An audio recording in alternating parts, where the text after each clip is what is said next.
All right, let's get it. Yes, sir. As y'all know, I've been coming out with my own list, man. And look, on IG, y'all was messing with it, man. I ain't gonna lie. A lot of kids want me to do 2028 defensive linemen.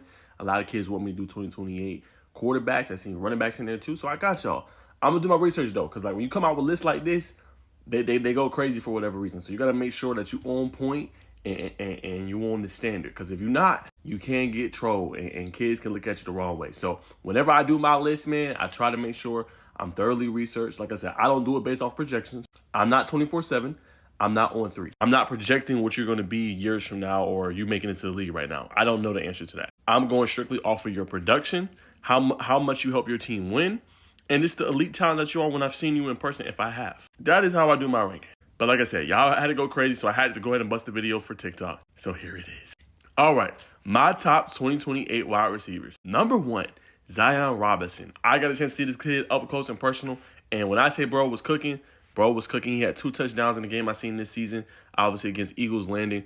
Dude is a stud, man. One of the best receivers in the nation. You can go look him up. I think he's the best receiver right now in the 2028 class in Georgia.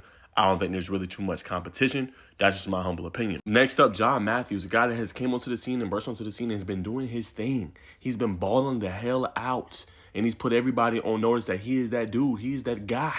And you've seen that with Noonan this year and how good they've been, right? Because remember, they got Brody Campbell, but he's been unleashing the ball to him. We know about Rodney Cohen on the defensive side of the ball. But with the prolific offense they have, that's the reason why Noonan has been so good this year, right? Is because they got a guy in John Matthews that can go crazy. So he's number 2 on my list. Next up is this virtuoso right here. He was named Special Teams Player of the Week.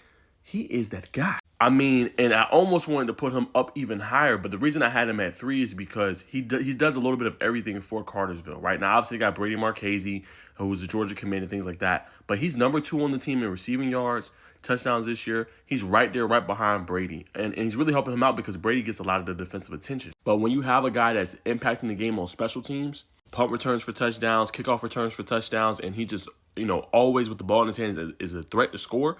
That's dynamic. And he's only a sophomore playing for and we know Cartersville is a powerhouse in 4A or whatever classification they're in. When you have this kind of a stud, it makes it different, man. So I know some people might disagree, but Mattis Davis and what he can do with the ball, he has so much potential and he's just getting started. Next up, obviously, is Mason Freeman. I like Freeman and what he could do to the table. And with those two, with both Stockbridge, obviously, wide receivers, I mean, good luck. How are you going to slow this team down? Right? And the crazy part is they have another kid that's a stud in Gavin Kitchen, who I didn't even put on this list, who I think is a stud. For me, he's an honorable mention. But Freeman is like that just smooth operator, elite route runner, can burn you over the course of the middle of the defense. He could do a little bit of everything, and that's what makes him so special and so potent, right? And the kid is just getting started.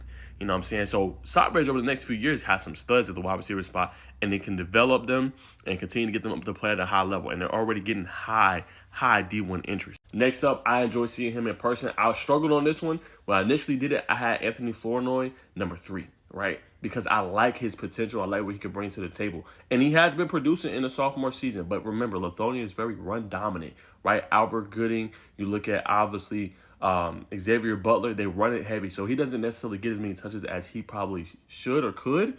But at the same time, when he gets them, he takes full advantage. And last week, one-on-one coverage, he was dominating against St. Pius, who was a pretty good team in GHSA. So I thought that really stood out to me. But I didn't want to have that recency bias.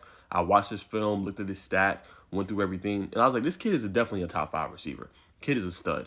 You know what I'm saying? But I almost had put him 3, but I had to, go do my research. But I like his potential and what he can be moving forward. Next up, I've been hearing about this kid from Walton. Now, look, he's the highest rated player on Rivals, I think, for sure, in terms of wide receiver position.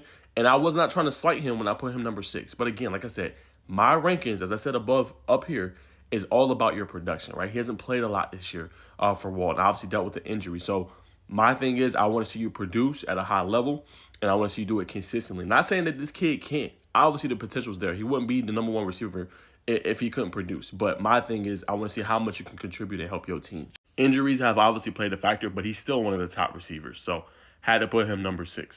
Number 7, obviously 7, Rashad. Transferred over from Mountain View to Buford this past year. Obviously has a couple touchdowns for them. But again, the role that he's playing is not as big, as some of these other receivers are playing this year. Stats are pretty decent. They're okay. But again, another guy I think with high upside, obviously high ceiling, But again, the production not really matching that at the moment. Again, at the moment. But all these guys can play, man. All these guys are studs. And I really cannot wait to see how these guys continue to mature and get better and better. And this is still early. It's 2028, right? They're sophomore years. Next year, they could be totally different. You know what I'm saying? This list can definitely change. So this is just where it's at currently right now. But all these kids can play. And again, all I'm trying to do with the platform is I'm just trying to highlight kids. I ain't trying to disrespect nobody. You know what I'm saying? I ain't trying to comfort nobody and all that stuff. Again, I am trying to highlight the kids and who I think is the creme de la creme and the best of the best. So y'all comment down below, man. And this is for the state of Georgia. I know I have fans from all over. This ain't for California. This ain't for Texas. This is for the state of Georgia only. This is how I rank top 2028 wide receivers. So y'all let me know down in the comments what you guys think.